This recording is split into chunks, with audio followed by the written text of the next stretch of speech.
You know, this is one of those topics that no one really wants to think about, but if you're a parent, a homeowner, married, or helping take care of aging parents, it's something that honestly deserves a little attention. I'm talking about estate planning.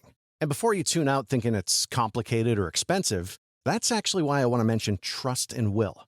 Trust and Will makes estate planning feel way less intimidating than it sounds. They offer modern, attorney-designed wills and trusts that you can create online.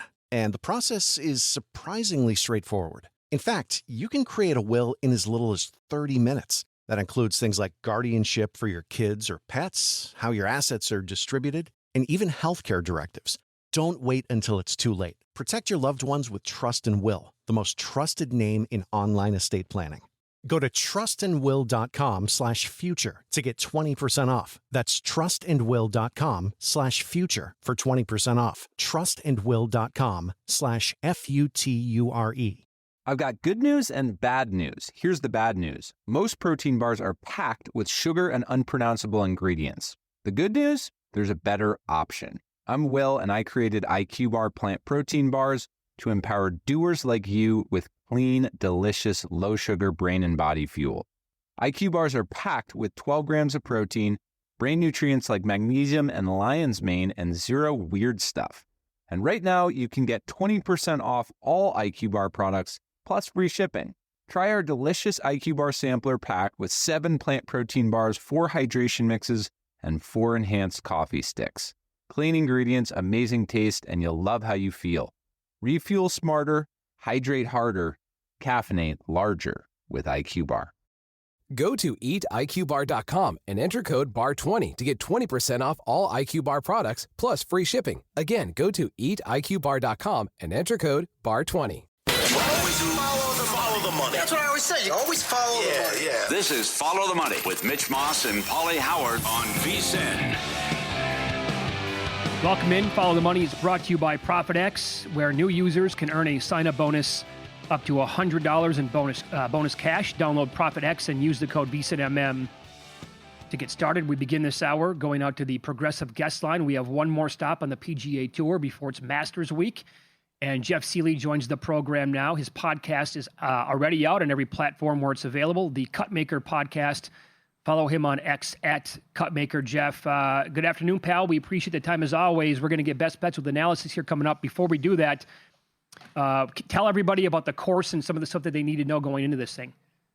Yeah. Well, this will be another fun week, guys. We had a near miss last week, right? We had Højgaard outright just came in second last week, so we just missed there, and Fitzpatrick won the week before. So hopefully we can keep it running here this week in San Antonio. And guys, this week it's been interesting. If you consume a lot of the golf content, everybody's been talking a lot this week about the importance of hitting the fairway. And and when you really do a deep dive and look into the data, I don't think, it's great to hit the fairways. It's always good to hit the fairways in golf. I think it's been a little overblown in the golf world this week. And so I've taken a little bit of a different stance in my model and just looking at good drives in general and not necessarily just hitting the fairway. And I really focus a lot more on near-term approach play and bogey avoidance than I have so much the traditional hitting the fairway. So I think some of my picks are going to be a little bit unique this week from some others. And the model I ran really brought some surprising results, especially, going to be surprising, maybe not shocking, but the guy that came out top of my model was a big surprise who's going to end up being one of our bombs this week. Okay.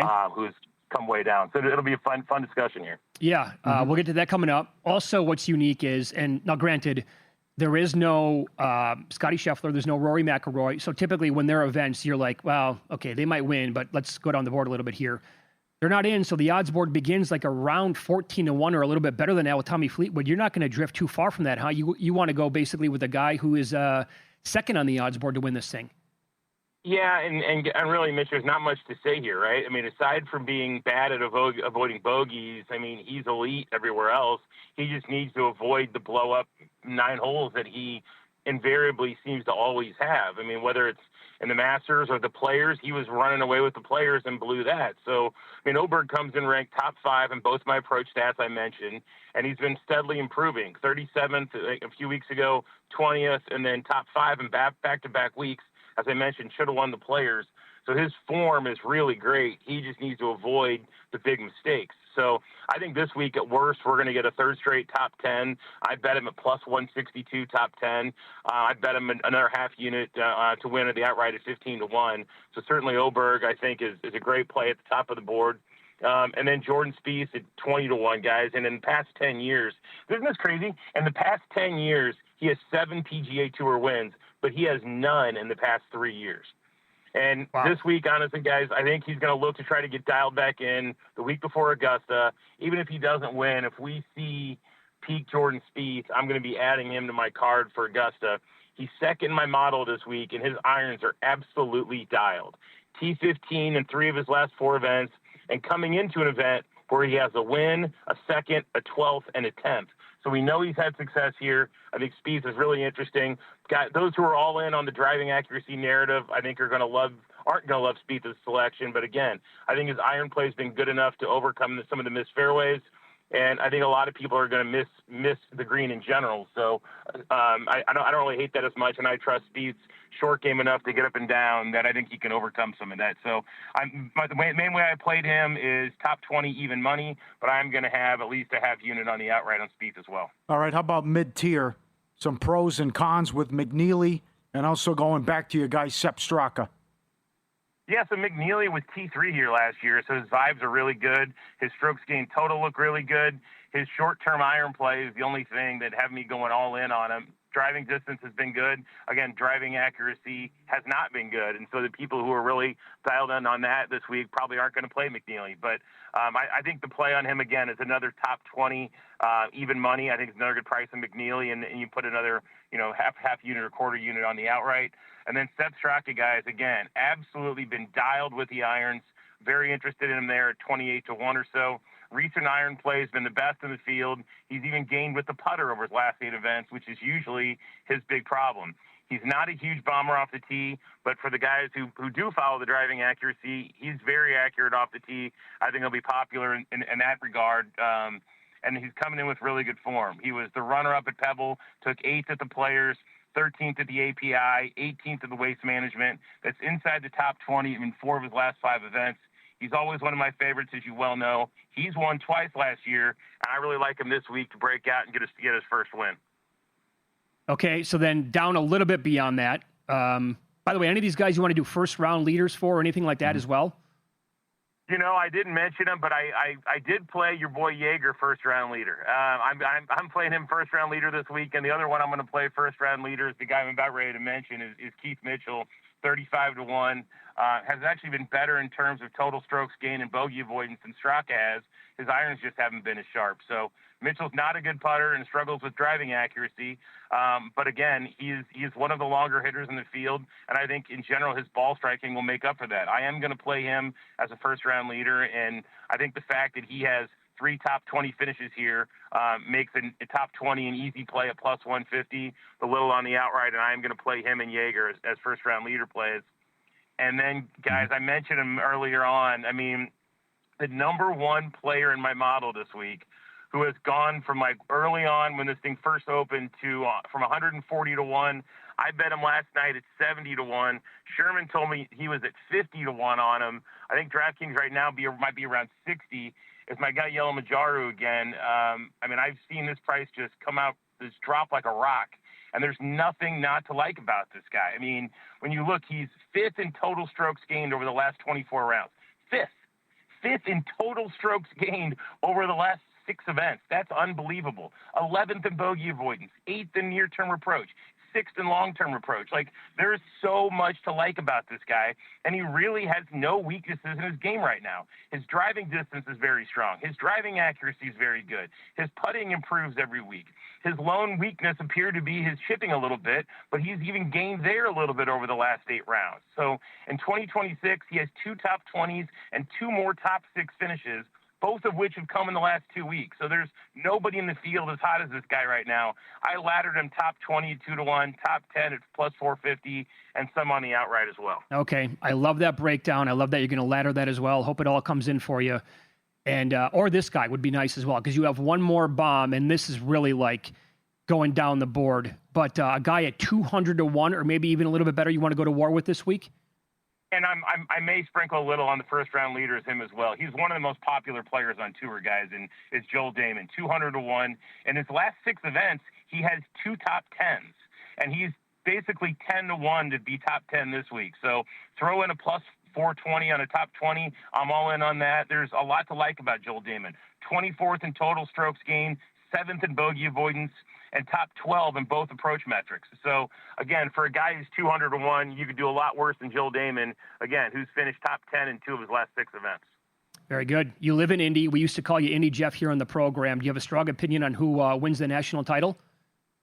I have a strong bias because I have a 40-1 Illinois ticket, so I'll be cheering for Illinois. But in all my brackets, I only did one bracket across all my bets, and I was all in on Arizona. So I'll be pulling for Arizona or Illinois, Arizona Illinois final, and then I'll be pretty neutral on the outcome there. So hopefully that's the way it ends up. I do like Illinois to beat UConn though, and I like Arizona over Michigan. So I think they'll both have a good chance to be there, and then we'll get enjoy a free roll. Very cool. All right, buddy. Thanks for the time as always. Great analysis, and go get him this week on the tour. Okay.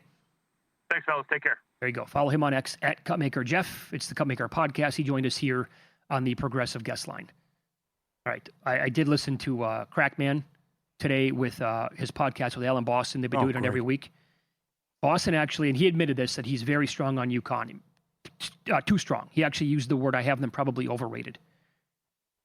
He said to begin the podcast, basically, I don't know how Illinois is favored in the game. Wow. He also had Illinois 4.5 against Iowa. Well, why is he so strong on UConn then? He just so much respect for Hurley. Right. And I also think that because he made the number, and he said he wasn't anti-Duke or anything like that, but he made that number, I think, 2.5 points shorter than what it was. And he made the Iowa-Illinois number 2.5 points shorter than what it was. So but based on his overall numbers, his UConn number comes out to 1.5 points better than Illinois. So he also was breaking down game by game, and he said when you think about it, Illinois' run maybe not as impressive as you think, because Iowa had him, he said. And if Iowa had, in his opinion, if they had one more big guy, they were going to win the game, and they just completely ran out of gas. He thinks Houston playing all those freshmen, or key minutes for freshmen the whole time, they put up a complete clunker at the wrong time, and maybe that they were relying on those guys too often. Anyway, so he's strong on UConn, and in the other game, he said Michigan's a better version than Arizona. But he made the number pretty much close to where it is. So I've also heard a lot of people say that about UConn, how are they the underdog? They did play this year at Madison Square Garden. They won by 13. They were, 4.5 in that game? Well, they've had some bad moments, though. No, that's also a long time. And by the way, they've been inconsistent. That's the thing, Paul. It's not like they were covering a ton of games this year. No. The market completely overrated them. Yep. And Boston did say that he's been higher on UConn than the market has been pretty much the entire year. So, well, I was impressed with Illinois to have that, couldn't make a shot from the perimeter, and they still win by double digits. Yeah. That was impressive what they did on the boards too. I agree. Also, UConn was 1 of 18 against Duke before they hit some late. Yes, got the job done. Mike Palm on the program next. We'll get his early betting takeaways in Major League Baseball and what he likes on tonight's card overall. This is Follow the Money on VSiN, the Sports Betting Network.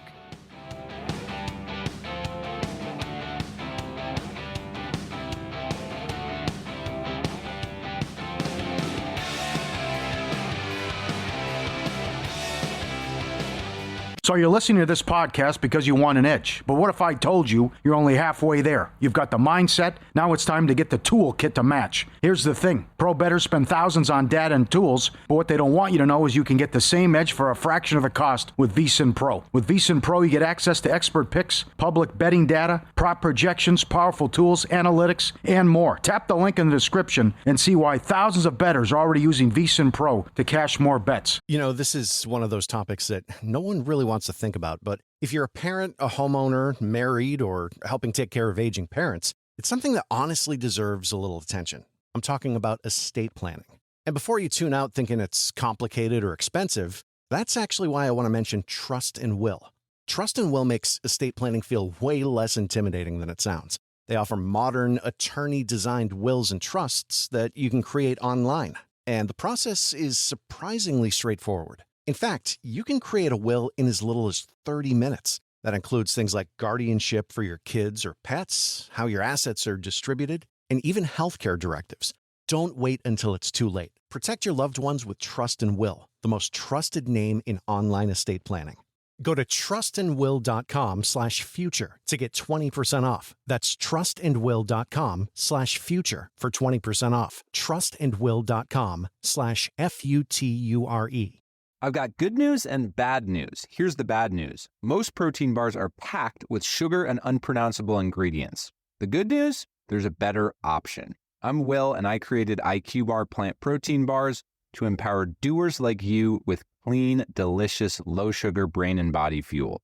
IQ bars are packed with 12 grams of protein, brain nutrients like magnesium and lion's mane, and zero weird stuff.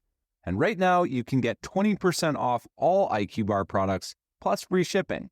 Try our delicious IQ Bar sampler pack with 7 plant protein bars, 4 hydration mixes, and 4 enhanced coffee sticks. Clean ingredients, amazing taste, and you'll love how you feel. Refuel smarter, hydrate harder, caffeinate larger with IQ Bar.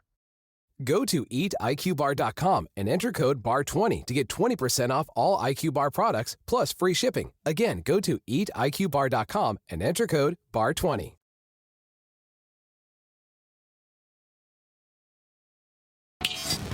This is Follow the Money on VSiN.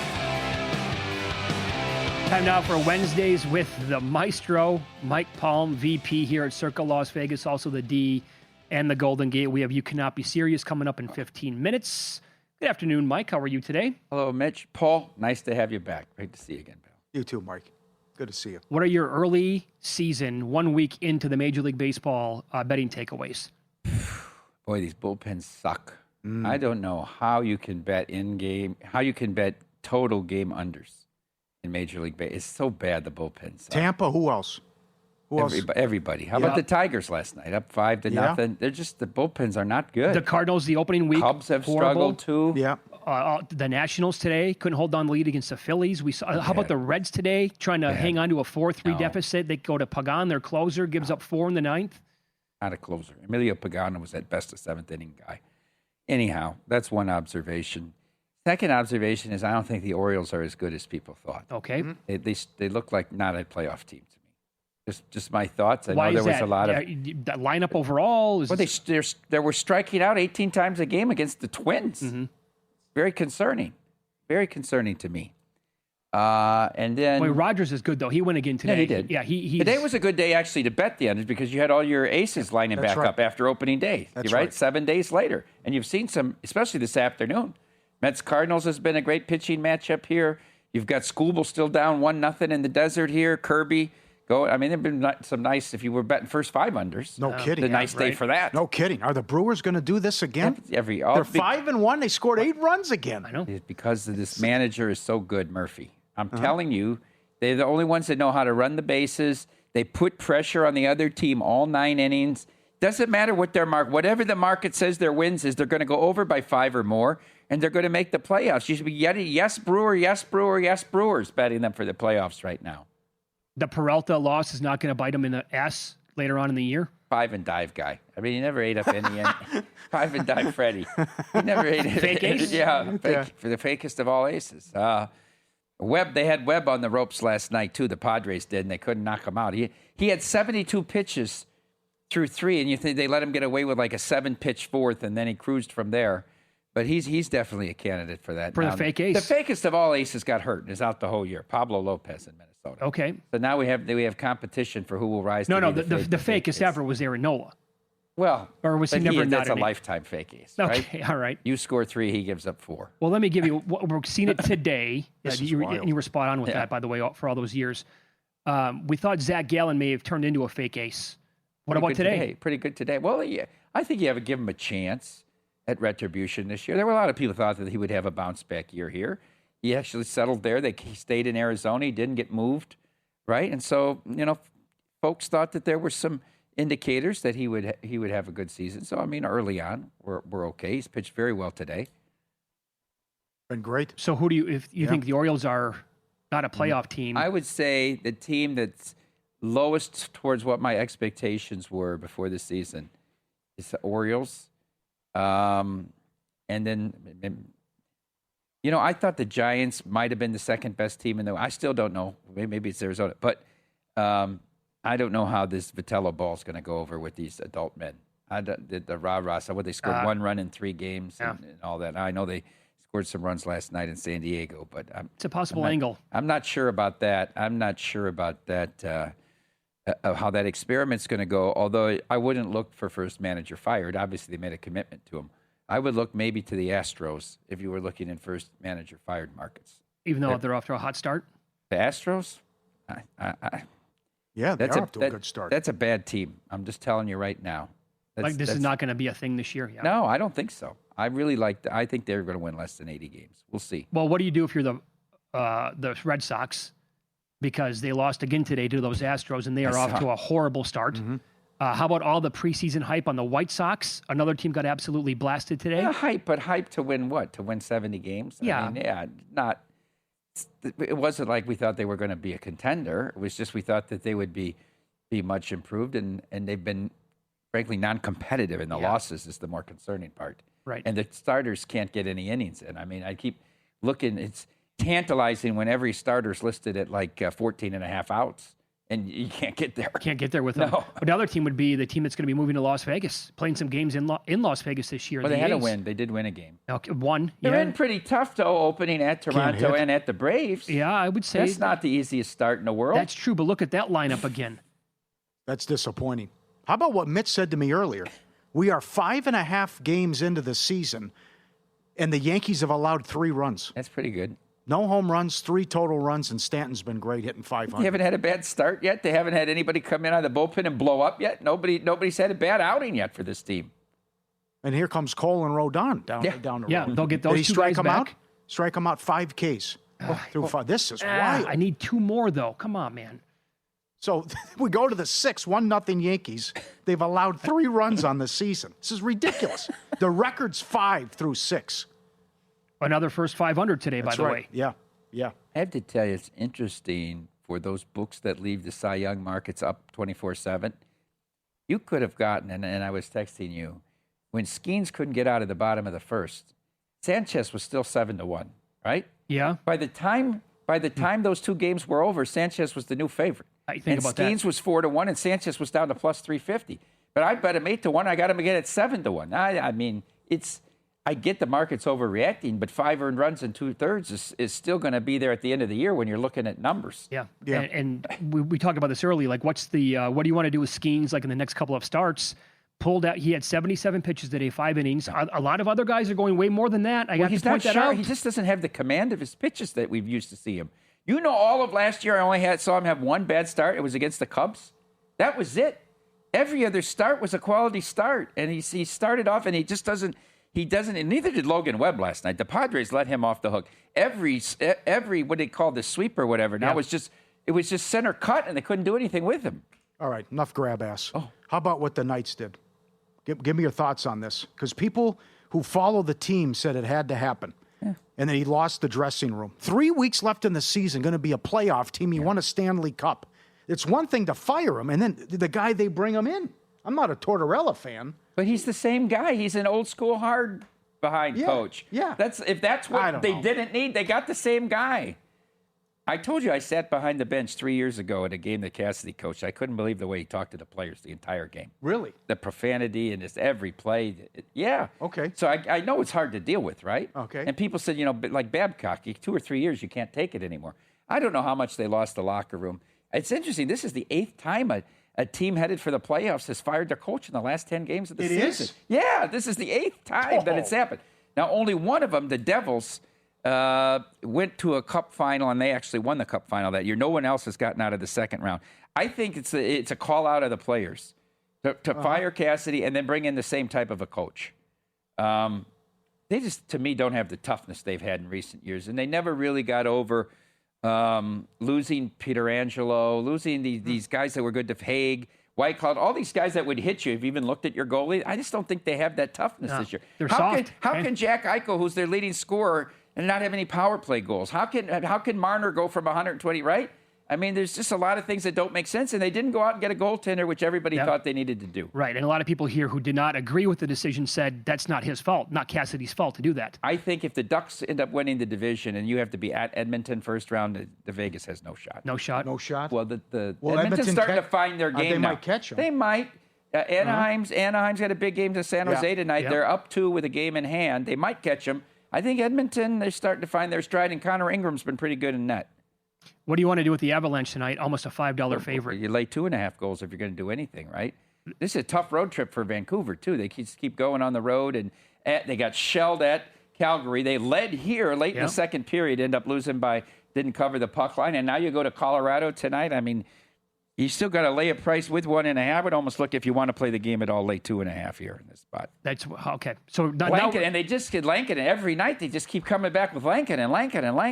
And I mean, like, he's just being thrown to the wolves. This is getting priced as if it's this is like the Olympic hockey game now. No, but remember a few years ago when it was like the Astros when they were going to the World Series and the Tigers were awful. Yeah. And like in September they were $6 favorites. How could that ever be in baseball? I remember there was a game, the biggest favorite I think I've seen in recent years, Yankees at home. I don't remember the pitcher. Was it Severino when they had him against a bad Royals outfit? They were laying like $6.50 in the game. Ludicrous. Your best teams lose 2 out of 5. Yeah. Just coming off a 9-2 win.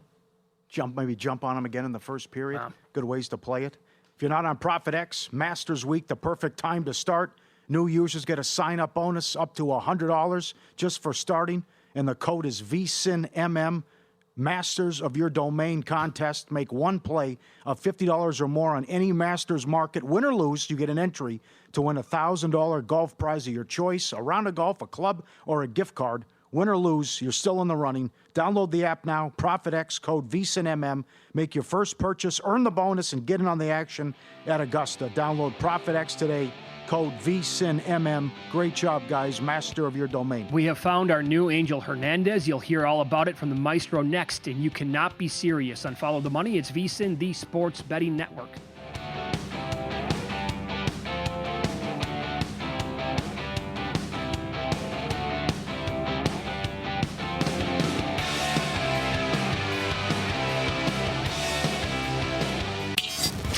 This is Follow the Money on VSIN.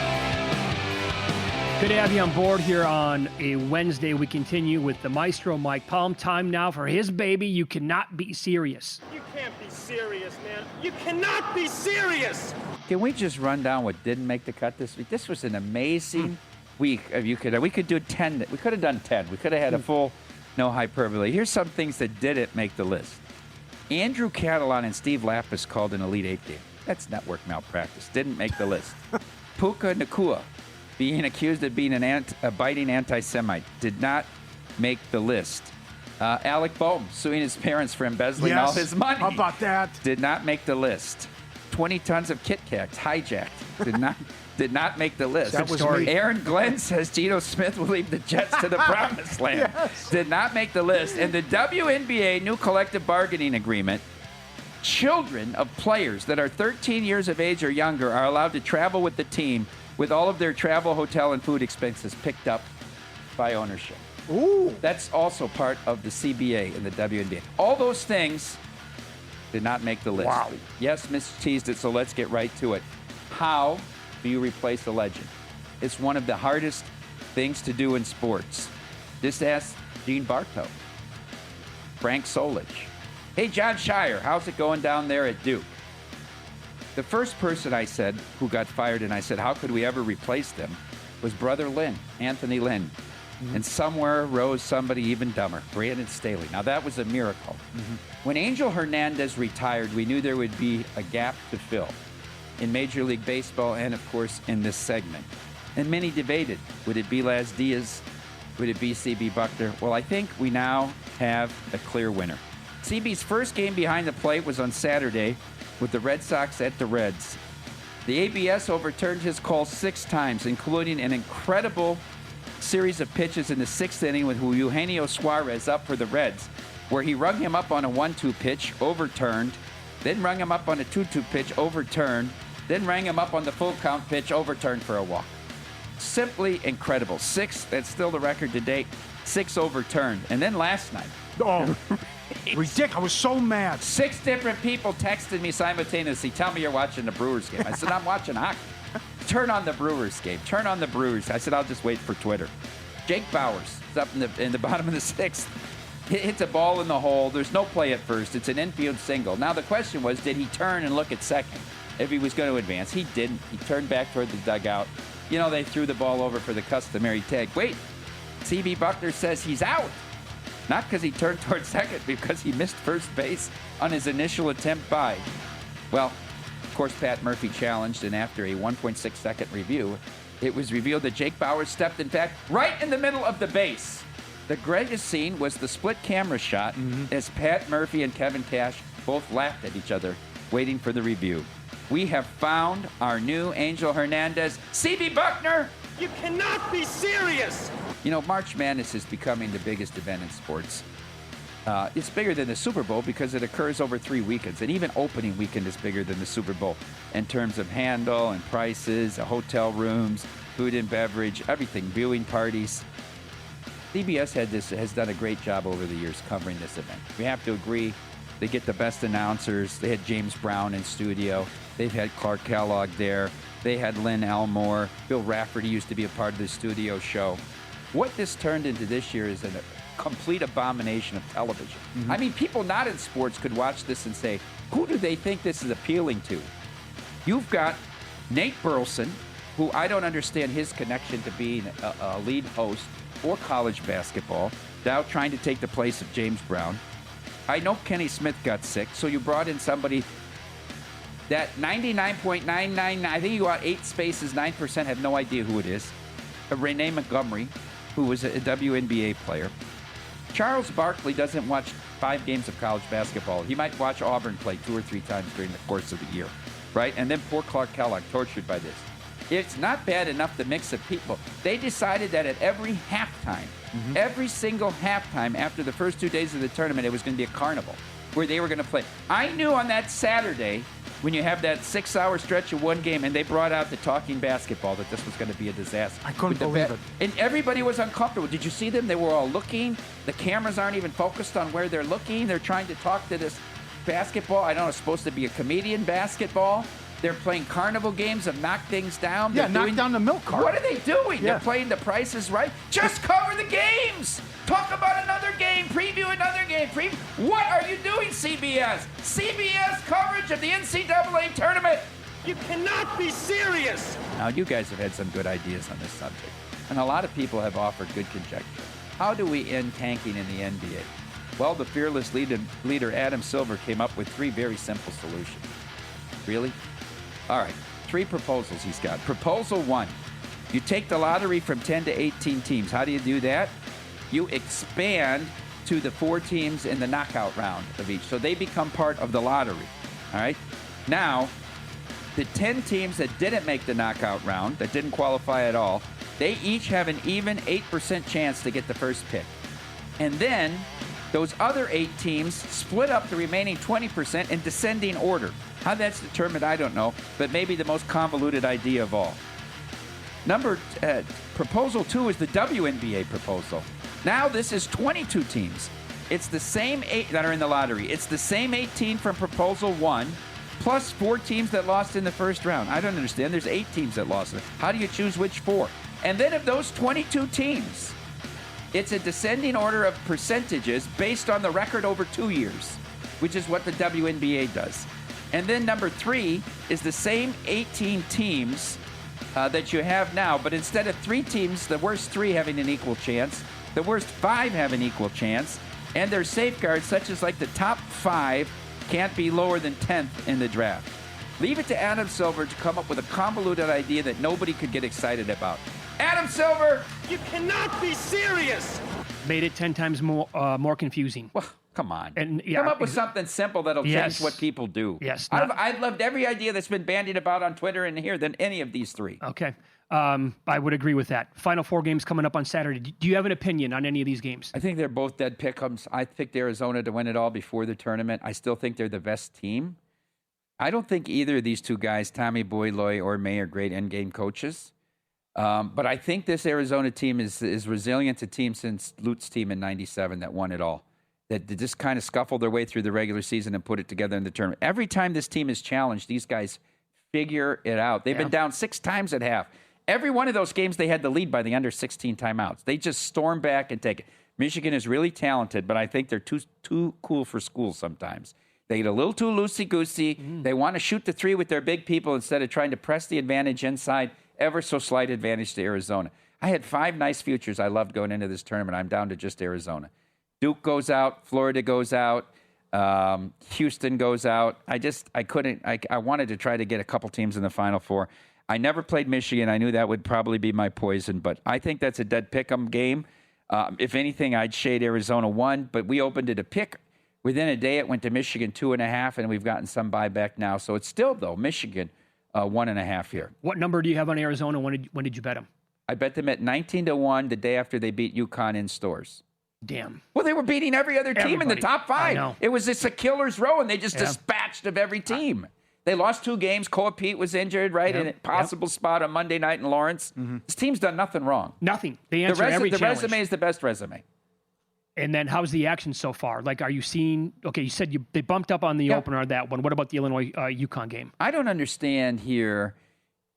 UConn's a 2 seed. Illinois is a 3. UConn's got the pedigree, been there, done that, championship coach, and Illinois is the favorite here. I don't get that. I think it should be a pick 'em.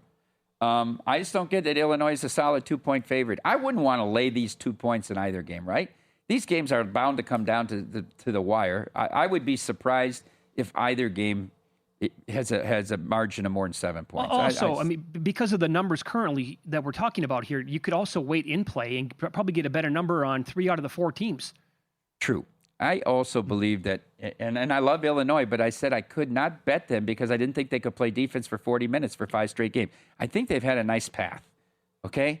I think they got a Penn who plays no defense with Fran. They got a VCU team that expended all that energy to come back from North Carolina. They got a team in Houston that couldn't shoot the ball at all, even though it was in Houston. And then they got an Iowa team that they dominated in Iowa City that they were very familiar with. It was playing great, but they were very familiar with. I think they've had a nice path here to the Final Four. Okay, strong. Anybody that can find Joe Ryan outs prop tonight, I would go under if it's 15.5. There's no one in Nevada that has it. I've reached out to people that even have offshore. They only found one guy that could find it. It's amazing. This was the only game today where the starting pitchers didn't have an out props listed. Yeah, but you can tweet Mike, by the way, at Circa Maestro if you see it. Yeah, see, tweet me. Look, Shelton's got an 85 pitch count on every starter. You can see that. I just think it's hard for him to get to 16 outs on that pitch count.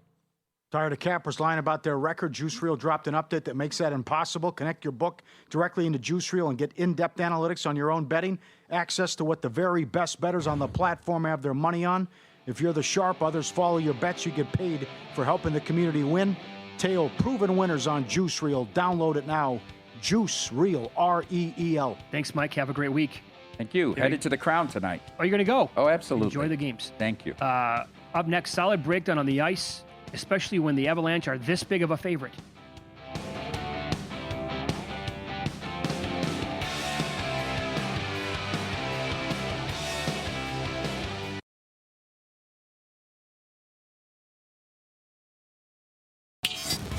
This is Follow the Money on VSiN.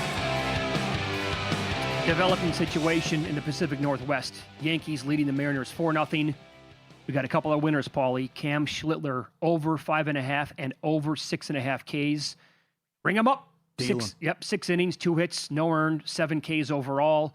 Mariners can't hit, striking out a bunch yet again. You can lay 3.5 runs with the Yankees, but you got to pay a heavy number right now. It's like minus 240. If you want to lay 4.5 runs, but will they score again against this Mariners bullpen? It's like plus 150. You can go under 5.5, or you can wait till the Mariners come up and lay 3.5 at a better price. And we're watching history here. See if they can finish the job. This would be the fewest runs allowed through the first 6 games of the season. They've tied the record through 5 games.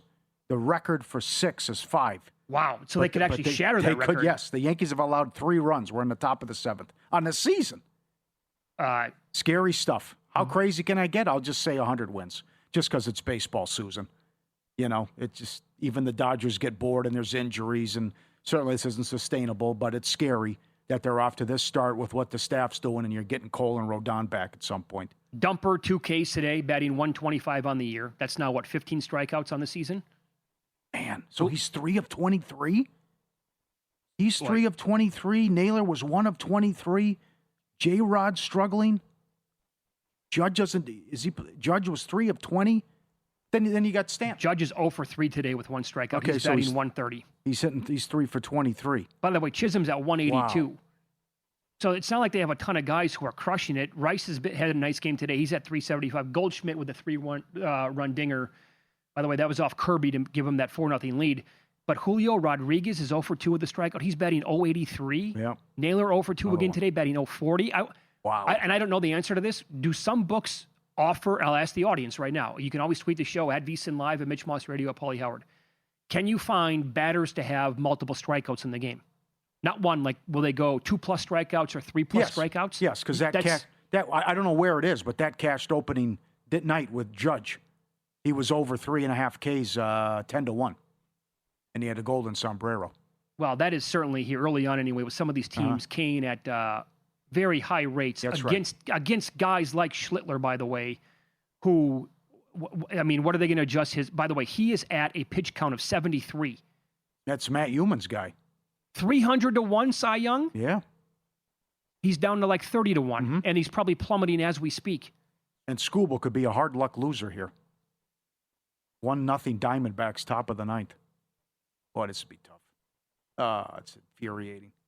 Guy pitches a gem and could lose. Yeah. Give it up to Zach Gallen. Here's the thing. He wasn't like a super high favorite today. Yeah. He was below $1.50 in the game. That's going to be 4 losses in a row now. Yeah. And Pivetta, much like last year again, he shut down the other team after a loss. They actually pulled him after 82 pitches today, but 8 Ks. Giants have 1 hit. Yep. That's a great tidbit, by the way, with the Twins and how the pitchers are not going 85 with the pitch count. So he can't find an outs prop on Joe Ryan or anybody in that game. I did play Ryan under 5.5 Ks again, although he has phenomenal numbers against the Royals. We'll get into that coming up in a little bit, Paul. So overall, we asked Mike about, kind of joked about playing the Avalanche game tonight. What a write-up today by Jonathan Davis at vsin.com. Awesome. Very creative. So the breakdown is this. It's their 13th game this year as a favorite of at least $3. Most in the league, clearly. Also their 4th game when they've been at least a $4 favorite. In these games, 9-3 on the puck line, laying a goal and a half. That's as a $3 favorite. 3-0 as $4 favorites, outscoring their opponents 20-5 overall. They've also gotten off to really fast starts. 2+ first period goals in all 3 games when they were a $4 favorite, and they scored within the first 5 minutes every single time. So he pointed out some props to consider: goal in the first 5, Colorado goal in the first 5, first period over 1.5 goals, or Colorado first period team total over 1.5 as well. They had 26 shots on goal in the first period, their other game. Yeah, I'm here for all of it. I like all that. Come on, this could be 2-0 5 minutes into the game. No, and so many times they jump on the opponent and score 2 minutes in, especially at home. It's uncanny what they've done. So you can go goal in the first 10 steep. Like $1.60 isn't crazy. But then you go just go over 1.5 goals, and then the Colorado stuff too. Do you want a goal in the first 5 or just Colorado goal in the first 5? Okay. And then Colorado to score twice in the first period. Mm-hmm. You can do that. I'm on board with that as well. So teams as a $4 favorite or higher since 2023 in the NHL, 57-5 straight up, 39-23 on the puck line. So it's a nice percentage on the puck line, but I don't think you're retiring betting that, because on the puck line, again, here at Circa, they're minus 165. They are 270 to win in regulation. That's much better. Oh, my God. Like that. Oh, that's got to be one of the highest numbers I've ever heard. Mm-hmm. But as I said earlier, this is the worst team ROI by a mile. Oh, yeah. What happened at Vancouver. And what's Vancouver on the alternate puck line? Can I get that? You lay 2.5 goals, you're $1.20, by the way. Do they offer that? I want to play with it. What's Vancouver on the... Oh, they're 7-1. Vancouver on the puck line. What do you think? Only if I was in goal for Colorado. That's it. That's not happening. We're not talking prime time, Paul Howard. No, I've had the skates off for a long time. Yeah. But would go well. I would be able to stop some breakaways, though. You throw me out there right now. If we put an ice rink right now in the sports book, Sure. and they gave you a pair of skates, could you pick up skating just like that? Is it like riding a bike? That's a good question. Well, it's been 20 years. 20. It's been more than that, hasn't it? What did you go? What year is it? Did you go figure skating with your girlfriend sometime at an ice rink out here? Has it been 30 years since you put them on? Played intramurals in college. We're gonna be 50. Oh, yes. Sometime What year was soon. that? 2000, St. Cloud State Huskies. What a program! They always go out early in the playoffs. A good run, St. Cloud State. Great communication program. Dick Bramer, voice of the Twins. Mm-hmm. I believe so. You think it could? Yes.